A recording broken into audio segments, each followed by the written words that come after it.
नमस्कार, आप देख रहे हैं यूपी न्यूज 24/7। आइए नजर डालते हैं दिन भर की बड़ी खबरों की ओर। जीएम के सांसद कनिमोझी ने विधेयक का विरोध करते हुए कहा कि यह संविधान के अनुच्छेद 30 का सीधा उल्लंघन है, जो कि अल्पसंख्यकों को उनके धार्मिक संस्था को प्रशासन करने का अधिकार देता है।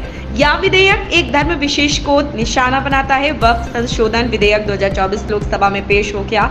इसके साथ ही जैसा कि अनुमान था कि इस पर आरोप प्रत्यारोप और राजनीति भी शुरू हो गई है। विपक्ष ने विधेयक का लोकसभा में ही विरोध शुरू कर दिया है। पेरिस ओलंपिक में मिली निराशा के बाद पहलवान विनेश फोगाट ने संन्यास का ऐलान कर दिया। गुरुवार सुबह उन्होंने ट्वीट कर अपने इस फैसले की जानकारी दी। पेरिस ओलंपिक 2024 में कुश्ती के फाइनल से अयोग्य घोषित होने के अगले दिन दिग्गज पहलवान विनेश फोगाट ने संन्यास का ऐलान कर दिया। गुरुवार को उन्होंने अपनी मां के नाम संदेश लिखते हुए कहा कि वह हार गई। उनके इस फैसले पर उनके चाचा और कोच महावीर फोगाट ने प्रतिक्रिया दी। उन्होंने बताया कि विनेश के पेरिस से लौटने के बाद वह अपने अगले ओलंपिक के लिए मनाएंगे। रोहित शर्मा और शुभमन गिल ने भारत को अच्छी शुरुआत दिलाई थी। दोनों के बीच पहले विकेट के लिए 97 रनों की विशाल साझेदारी हुई थी। कप्तान 44 गेंदों में 64 रन बनाकर आउट हुए। उन्होंने 29 गेंदों में अपने वनडे करियर का 97वां अर्धशतक जड़ा। श्रीलंका के खिलाफ जारी 3 मैचों की वनडे सीरीज के दूसरे मुकाबले में भारतीय टीम को करारी हार का सामना करना पड़ा। मेजबानों ने भारत को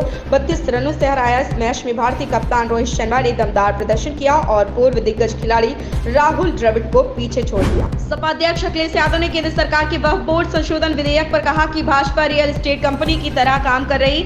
उनका मकसद रक्षा रेल नजूल लैंड की तरह जमीन बेचना। उन्होंने सोशल मीडिया साइट एक्स पर लिखा है कि वक्फ बोर्ड का ये सब संशोधन भी बस एक बहाना है।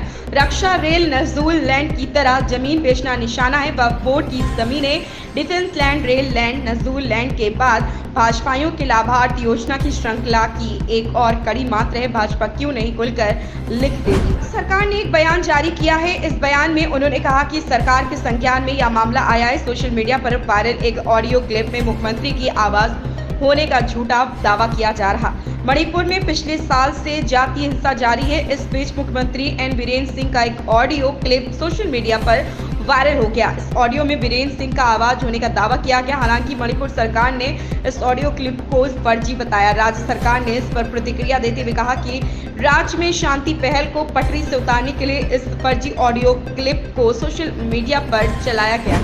केंद्र सड़क परिवहन मंत्री नितिन गडकरी ने बताया कि सरकार पेट्रोलियम आधारित बिटुमेन में 35% तक लिग्निन मिलाने की अनुमति देगी, जिसका एक बड़ा हिस्सा दूसरे देशों से आयात किया जाता। गडकरी ने बुधवार को राज्यसभा में सवालों के जवाब देते हुए कहा कि हमारे पास दुनिया का सबसे बड़ा सड़क नेटवर्क है। 90% सड़कें बिटुमिनस परतों का इस्तेमाल कर रही। 2023-24 में बिटुमेन की खपत 88 लाख टन थी। 2024-25 में इसके 100 लाख टन होने की उम्मीद है। 50% बिटुमेन आयात किया जाता और वार्षिक आयात लागत 25,000 से 30,000 करोड़ रुपए।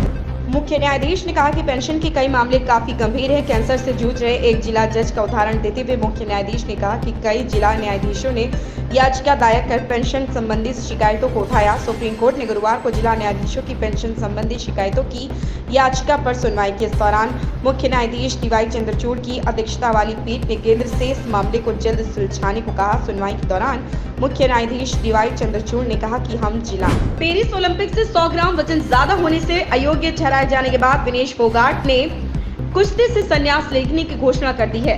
उन्होंने सोशल मीडिया प्लेटफॉर्म एक्स पर सुबह 5:17 पर पोस्ट साझा की। महावीर फोगाट ने कहा कि विनेश मानसिक रूप से टूट चुकी है और उनका प्रयास रहेगा कि विनेश को कुश्ती जारी रखने के साथ वर्ष 2028 में होने वाले ओलंपिक में भाग लेने के लिए प्रेरित करें। नागा चैतन्य और शोभिता धुपीपाला ने सगाई कर ली है। आज 8 अगस्त को दोनों ने एक दूसरे को मंगनी की अंगूठी पहनाई। यह खुशखबरी नागा चैतन्य के पिता और सुपरस्टार नागार्जुन ने साझा की।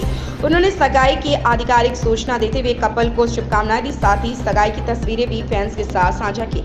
नागार्जुन ने अपने एक्स हैंडल से अपने बेटे और होने वाली बहू शोभिता की तस्वीरें साझा करते हुए लिखा है, हमें अपने बेटे नागा चैतन्य की सगाई की खबर साझा करते हुए बहुत खुशी हो रही। नागा की सगाई हो गई। पहलवान विनेश फोगाट के समर्थन में आए हरियाणा के पूर्व सीएम भूपेंद्र सिंह हुड्डा ने बड़ा बयान दिया। इसके साथ उन्होंने सवाल उठाते हुए कहा कि इस बात की जांच होनी चाहिए कि विनेश फोगाट को अयोग्य ठहराने का क्या कारण था। इस कड़ी में हरियाणा के पूर्व सीएम भूपेंद्र सिंह हुड्डा ने कहा कि इस बात की जांच होनी चाहिए कि विनेश फोगाट को अयोग्य ठहराने का क्या कारण था। उन्होंने कहा कि आज हरियाणा में एक राज्यसभा सीट खाली है, अगर मेरे पास बहुमत होता तो मैं उन्हें राज्यसभा भेज देता। इन खबरों में बस इतना ही। देखते रहें यूपी न्यूज़ 24/7।